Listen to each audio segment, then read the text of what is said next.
నమస్కారం. మీరు వింటున్నారు ప్రేమ్ అన్మోల్ హోతా హై వాణి. నేను మీ హోస్ట్ వాణి.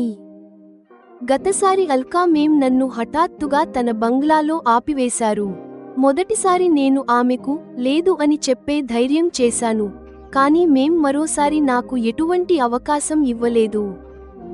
ఈరోజు మీరు అల్కా మేం జీవితంలోని అతిపెద్ద కథను వింటారు. అల్కా భాటియాను అల్కా మేంగా మార్చిన కథ, మరియు నన్ను ఆమెకు అత్యంత ప్రియమైన వ్యక్తిగా చేసిన కథ.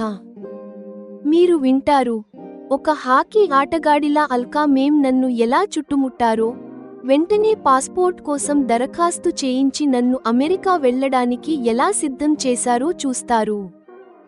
ఆపై రాత్రి భోజనం తర్వాత ఆ రహస్యం బయటపడింది. అల్కా మేం యొక్క వన్ సైడ్ లవ్ స్టోరీ కథ 1984 విషాద అల్లర్ల తర్వాత మొదలవుతుంది. ఒక ఖల్సా కాలేజీలో జరిగిన వాడివేడి చర్చలో తన పక్షాన మాట్లాడటానికి వెళ్లిన 19 ఏళ్ల అల్కా అక్కడ ఒక గొప్ప వక్తను ఎదుర్కొంది. అతడే నీరజ్ జోషి, ఎవరో కాదు, మా నాన్న. తర్కం అల్కా మేం మనసును ఎలా మార్చిందో, ఆమె హృదయంలో ప్రేమ ఎలా చిగురించిందో, మరియు ఆమె నాన్నను కలవడానికి వెళ్లేసరికి ఎందుకు ఆలస్యమైందో మీరు తెలుసుకుంటారు. కానీ ఈ ఓటమితో మేం కుంగిపోలేదు. ఆమె ఏకపక్ష ప్రేమ కుంచించుకుపోవడానికి బదులుగా విశాలమైంది. అది ఒక పరోపకార వృక్షంగా ఎలా మారిందో, ఆ నీడలో రాసీల్ మరియు నా వంటి ఎంతోమంది మహిళలకు ఈరోజు సాధికారత ఎలా లభించిందో చూస్తారు. ఒక విఫల ప్రేమ, ఒక అచంచల సంకల్పం మరియు ఒక గొప్ప మార్పు. ప్రేమ్ అన్మోల్ హోతా హై వాణి లో మీరు వింటారు. ఎపిసోడ్ 27 మా నాన్నపై ఏకపక్ష ప్రేమ మరియు అల్కా మేం అచంచల సంకల్పం. కీర్తి మేం వెళ్లిన తర్వాత అల్కా మేం నన్ను మళ్లీ కుర్చీలో కూర్చోమని సైగ చేశారు. నేను కూర్చున్నాను. ఈరోజు రాత్రి భోజనం నువ్వు నాతోనే చేయాలి అని ఆమె ఖచ్చితంగా చెప్పారు. మేం కొన్ని రోజులు మనం కలిసి భోజనం చేసే ఆలోచనను వాయిదా వేయలేమా అని ఈరోజు మొదటిసారి ఆమె ఆదేశానికి విరుద్ధంగా నా మాట చెప్పాను. లేదు, ఈరోజు ఒక అత్యవసరమైన పని ఉంది. నువ్వు ఎలాగైనా రాత్రి నా ఇంటికి రావాలి అని అల్కా మేం మళ్లీ ఆదేశించారు. నేను మరో మాట చెప్పే ధైర్యం చేయలేకపోయాను. నేను ఆమె బంగ్లాకు చేరుకున్నాను. ఆమె నన్ను తన పక్కన కూర్చోబెట్టుకున్నారు. తన ల్యాప్టాప్లో పాస్పోర్ట్ ఆన్లైన్ దరఖాస్తు నింపడానికి నా వివరాలు తీసుకోవడం మొదలుపెట్టారు. మేం ఇంకా నా ప్రయాణం ఖరారు కానప్పుడు పాస్పోర్ట్ దరఖాస్తు చేయడం వల్ల లాభం ఏంటి అని మెల్లగా అడ్డు చెప్పాను. వాణి, ఇప్పుడు పాస్పోర్ట్ చేయించుకోవడం వల్ల నువ్వు అమెరికా వెళ్లడం తప్పనిసరి కాదు. ఒకవేళ రాసీల్ పట్టుబడితే అప్పుడు వెంటనే పాస్పోర్ట్, వీసా పొందడం కష్టమవుతుంది. అందుకే ఇప్పుడే దరఖాస్తు చేయడం బుద్ధిమంతం. అర్థమైందా అని మేం నాకు ఎటువంటి ఆప్షన్ ఇవ్వలేదు. వాణి, నువ్వు ప్రస్తుతానికి భోజనాన్ని ఆస్వాదించు. తర్వాత నా వన్ సైడ్ లవ్ స్టోరీ నీకు చెబుతాను. అది నీకు చాలా ఆనందాన్ని ఇస్తుంది అని మేం తన తురుపు ముక్కను వాడారు. దృశ్యం మార్పు. అది 1984 సంవత్సరం. దేశంలో అల్లర్ల వల్ల సిక్కు సమాజం ఎంతో వేదనకు గురైన సమయం. గురు తేగ్ బహదూర్ ఖల్సా కాలేజీలో ఒక చర్చా కార్యక్రమం ఏర్పాటు చేశారు. అల్కాకు అప్పుడు 19 ఏళ్లు. ఆమె చాలా సున్నితమైన అమ్మాయి. నీరజ్ జోషి అనే అబ్బాయి తన ఓజస్వీ ప్రసంగంతో అల్కా ఆలోచనలను పూర్తిగా మార్చేశాడు. అల్లర్ల తర్వాత కూడా విభజన పరిష్కారం కాదని అతను నిరూపించాడు. నీరజ్ చెప్పిన తర్కాలు అల్కా హృదయంలో నాటుకుపోయాయి. అలాగే అతనిపై ప్రేమ కూడా చిగురించింది. కానీ అల్కా అంతర్ముఖి కావడంతో తన ప్రేమను ఎవరికీ చెప్పలేకపోయింది. చివరకు ఆమె నీరజ్ ఇంటికి వెళ్లేసరికి అతనికి మరో అమ్మాయితో పెళ్లి జరుగుతోంది. అల్కా ప్రేమ విఫలమైనప్పటికీ ఆమె కుంగిపోలేదు. తన ప్రేమను సమాజం వైపు మళ్లించింది. అల్కా భాటియా, అల్కా మేం గా మారింది. మహిళల సాధికారత కోసం స్కూళ్లు స్థాపించి ఎంతో మందికి అండగా నిలిచింది. తన ప్రేమ ఒక వ్యక్తికి పరిమితం కాకుండా లోకమంతటా విస్తరించింది. జెమిని విశ్లేషణ. ప్రియమైన శ్రోతలే, ఎపిసోడ్ 27 అల్కా మేం జీవితంలోని ఒక గొప్ప రహస్యాన్ని వెల్లడించింది. వాణి తండ్రి నీరజ్ జోషిపై ఆమెకున్న ఏకపక్ష ప్రేమే ఆమె సేవా గుణానికి మూలం. ఈ త్యాగం ఆమెను ఒక సాధారణ అమ్మాయి నుండి ఒక గొప్ప నాయకురాలిగా మార్చింది. కథ ఇప్పుడు తదుపరి ఘట్టానికి చేరుకుంది. మేం వేసిన ఈ ప్లాన్ వాణి జీవితాన్ని ఏ తీరానికి చేరుస్తుంది? వచ్చే ఎపిసోడ్లో చూద్దాం. ఎపిసోడ్ 27 సమాప్తం.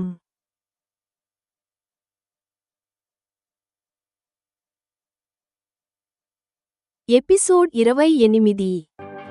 నమస్కారం, మీరు వింటున్నారు ప్రేమ్ అన్మోల్ హోతా హై వాణి. నేను మీ హోస్ట్ వాణి. గత ఎపిసోడ్లో అల్కా మేం తన ఏకపక్ష ప్రేమ కథను పూర్తి చేశారు. ఆ కథానాయకుడు మరెవరూ కాదు, మా నాన్న.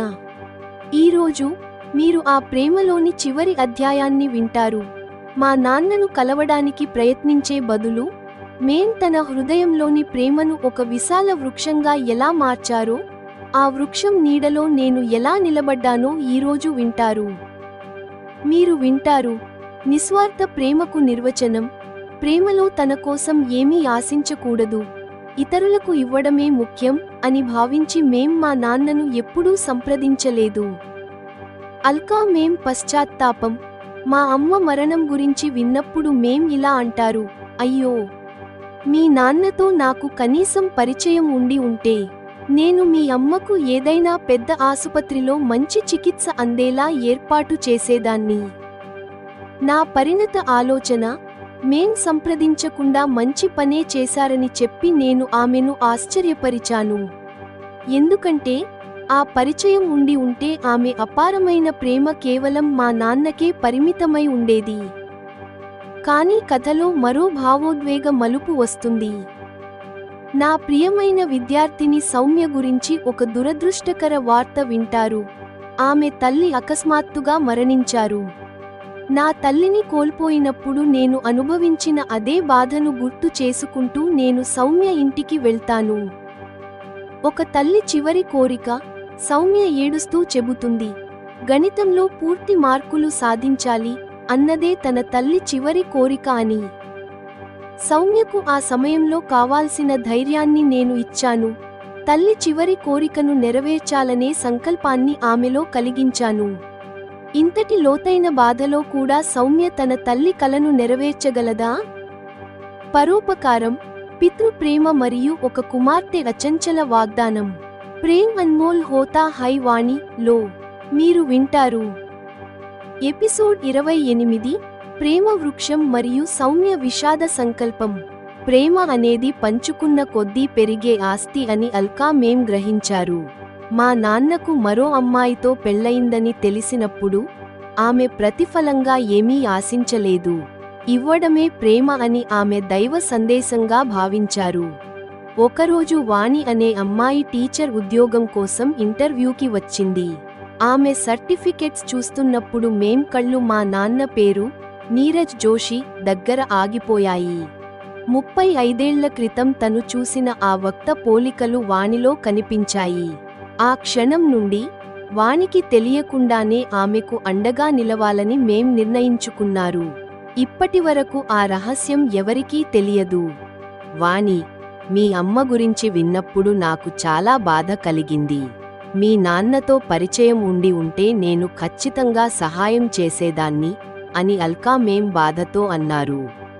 నా కళ్లలో నీళ్లు తిరిగాయి. మీరు పరిచయం పెంచుకోకుండా మంచి పనే చేశారు. లేదంటే మీ ప్రేమ కేవలం మా నాన్నకే పరిమితం అయ్యేది. దానివల్లే మీరు ఈరోజు ఎంతోమందికి తల్లిలా మారారు. నా మాటలకు ఆమె ఆశ్చర్యపోయారు. నన్ను దగ్గరకు తీసుకుని, నిన్ను నా కూతురిలాగే భావిస్తున్నాను అన్నారు. పరీక్షలు దగ్గర పడుతున్నాయి. నేను చాలా బిజీగా ఉన్నాను. కానీ మేం నుండి కాల్ వచ్చింది. పాస్పోర్ట్ అపాయింట్మెంట్ ఖరారైంది. మేమిద్దరం కార్లో రాజధానికి బయలుదేరాము.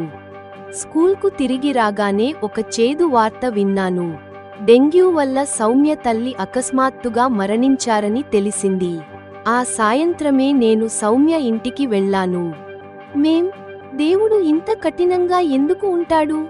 నేను గణితంలో 100 మార్కులు సాధించాలని అమ్మ ఎంతో ఆశపడింది. చనిపోయే 2 గంటల ముందు కూడా అదే చెప్పింది అని సౌమ్య ఏడ్చింది. నేను ఆమెను హత్తుకున్నాను. సౌమ్య, ఇది మీ అమ్మ చివరి కోరిక. నువ్వు దీన్ని ఖచ్చితంగా నెరవేర్చాలి. నువ్వు సాధిస్తావని నాకు నమ్మకం ఉంది. నా మాటలు ఆమెలో ధైర్యాన్ని నింపాయి. తప్పకుండా సాధిస్తాను రేపటి నుండే స్కూల్కు వస్తాను అని ఆమె నిశ్చయించుకుంది. జెమిని విశ్లేషణ. ప్రియమైన శ్రోతలే, ఎపిసోడ్ 28లో అల్కా తన రహస్యాన్ని చెప్పడం ద్వారా వానికి ఒక వెలకట్టలేని ఆస్తిని ఇచ్చారు. వాణి తన తల్లిని కోల్పోయిన బాధను సౌమ్యకు స్ఫూర్తినివ్వడానికి వాడుకుంది. కానీ ఒక ప్రశ్న మిగిలి ఉంది. అంత తెలివైన వాణి తండ్రి తర్వాత ఒక సాధారణ వ్యక్తిగా ఎలా మారిపోయారు? త్వరలో తెలుసుకుందాం. ఎపిసోడ్ 28 సమాప్తం.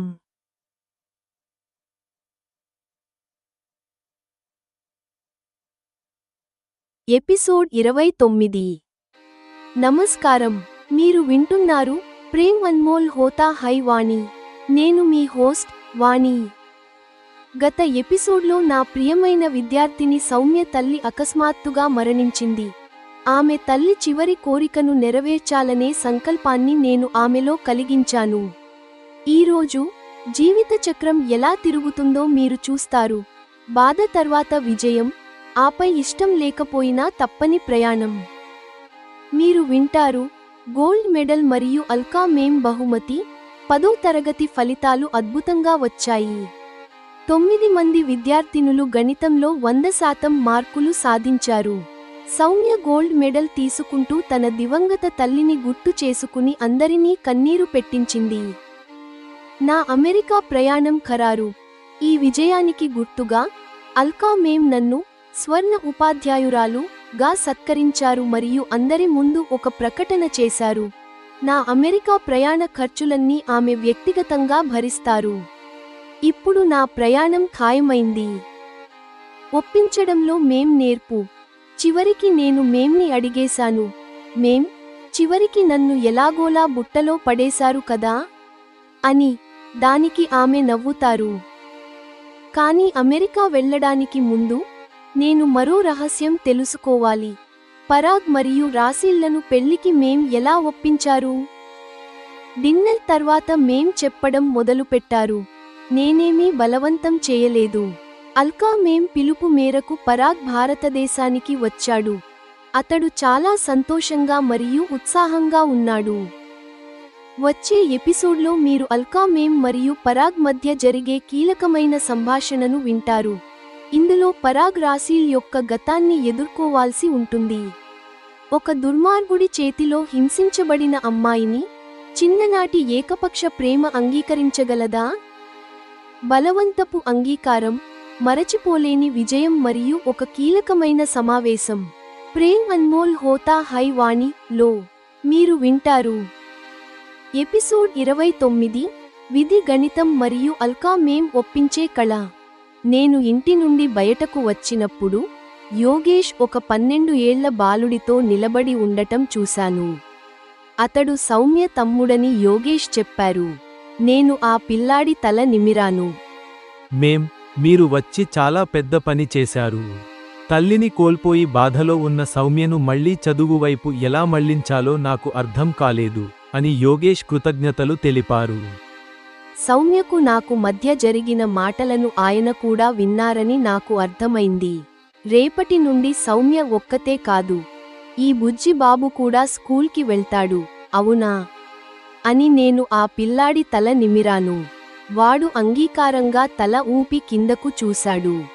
స్కూటీపై ఇంటికి వెళ్తుంటే నా ఆలోచనలు గతంలోకి వెళ్ళాయి. సౌమ్యలాగే నాకు కూడా ఒక తమ్ముడు ఉండేవాడు. అది గుర్తు రాగానే నా ఒళ్ళు ఒక్కసారిగా గగుర్పొడిచింది. సౌమ్యలాగే మా అమ్మ కూడా మమ్మల్ని త్వరగా వదిలి వెళ్ళిపోయింది. దేవుడా, సౌమ్య తమ్ముడికి నా తమ్ముడికి జరిగినట్టు ఏం జరగనివ్వకు. లేదంటే నేను కూడా సౌమ్యలాగే నువ్వు కఠినమైన వాడివని నమ్మాల్సి వస్తుంది అని మనసులో అనుకున్నాను. జీవితం ఎప్పుడూ ఆగదు. 10వ తరగతి పరీక్షలు మొదలయ్యాయి. నా పాస్పోర్ట్ వచ్చింది. రాసీల్ ద్వారా నాకోసం ఒక ఇన్విటేషన్ లెటర్ తెప్పించారు మేం. ఆపై వీసా పనులు మొదలయ్యాయి. మేం మరియు రాసీల్ అనుకున్నది సాధించి తీరుతారని నాకు అర్థమైంది. ఇష్టం ఉన్నా లేకపోయినా నేను అమెరికా వెళ్లాల్సిందే. పరీక్షలు ముగిశాయి. కనీసం 12 మంది విద్యార్థినులకు 100 మార్కులు వస్తాయని ఆశించాను. రిజల్ట్స్ రాగానే నాకు తీపి ఆశ్చర్యం కలిగింది. సౌమ్యతో సహా మొత్తం 9 మందికి గణితంలో 100 మార్కులు వచ్చాయి. నేను ఊహించని ఒక అమ్మాయికి కూడా 100 మార్కులు రావడం చూసి సంతోషమేసింది. స్కూల్లో విజేతలను సత్కరించడానికి ప్రోగ్రాం పెట్టారు. అల్కా మేం చేతుల మీదుగా గోల్డ్ మెడల్స్ ఇస్తున్నారు. సౌమ్య మెడల్ తీసుకుంటూ ఏడ్చేసింది. ఈ విజయం నాకు సంతోషాన్ని ఇవ్వడం లేదు. ఈరోజు మా అమ్మ ఉండి ఉంటే ఎంత బాగుండేది అని ఆమె అన్న మాటలు అందరినీ కదిలించాయి. అల్కా మేం సభను ఉద్దేశించి ప్రసంగిస్తూ 9 మందికి 100 మార్కులు రావడం మన స్కూల్ సాధించిన గొప్ప విజయం. దీని వెనుక ఉపాధ్యాయునుల కష్టం ఉంది. ముఖ్యంగా వాణి జోషి కృషి అనిర్వచనీయం. అందుకే ఆమెను స్కూల్ తరఫున సత్కరిస్తున్నాము అన్నారు. ఆమె ఒక కవరు తీసి చూపిస్తూ, ఇవి వాణి అమెరికా వెళ్లడానికి టికెట్లు. 1 నెల సెలవుతో పాటు ఆమె ప్రయాణ ఖర్చులన్నీ వ్యక్తిగతంగా నేనే భరిస్తున్నాను అని ప్రకటించారు. అందరూ చప్పట్లు కొడుతుంటే మా ప్రిన్సిపాల్ కీర్తి మేం ఒక మాస్ ఆడియన్స్ లాగా నోట్లో వేలు వేసుకుని ఈలలు వేశారు. నేను స్టేజ్ పైకి వెళ్లి మేంతో మెల్లగా అన్నాను, మేం, చివరికి నన్ను లాక్ చేసేశారు కదా అని. దానికి మేం మైక్ ఆన్ చేసి, వాణి థాంక్స్ చెప్పే విధానం చాలా వెరైటీగా ఉంది, కానీ అది మీకు చెప్పను అని నవ్వించారు. సౌమ్య కూడా చాలా రోజుల తర్వాత నవ్వడం చూసి నాకు ఊరట కలిగింది. నేను 15 రోజుల్లో అమెరికా బయలుదేరాలి. రాసీల్ గతాన్ని పక్కన పెట్టి ఇప్పుడు పరాగ్తో సంతోషంగా ఉంది. పరాగ్ భారత్ వచ్చాడని మేం చెప్పారు. డిన్నర్లో నేను మేంని అడిగాను, మేం, ఎవరినైనా మీరు అనుకున్నట్టు ఎలా ఒప్పించగలుగుతారు? పరాగ్ మరియు రాసీల్లని పెళ్లికి ఎలా ఒప్పించారు అని. నేను ఎవరినీ బలవంతం చేయలేదు అంటూ మేం అసలు కథ చెప్పడం మొదలుపెట్టారు. జెమిని విశ్లేషణ. ప్రియమైన శ్రోతలే, ఎపిసోడ్ 29 జీవితంలోని విరుద్ధ భావాలను చూపింది. ఒకవైపు సౌమ్య బాధ, మరోవైపు వాణి సాధించిన విజయం. అల్కా మేం ఇప్పుడు వాణిని అమెరికా ప్రయాణానికి సిద్ధం చేశారు. అక్కడ రాసీల్ ప్రేమకథలోని అసలు రహస్యాలు బయటపడతాయి. బాధను ఒక ఔషధం లా స్వీకరించాలనే వాణితత్వం కథకు లోతైన ముగింపునిచ్చింది. ఎపిసోడ్ 29 సమాప్తం. కథ ఇంకా ఉంది.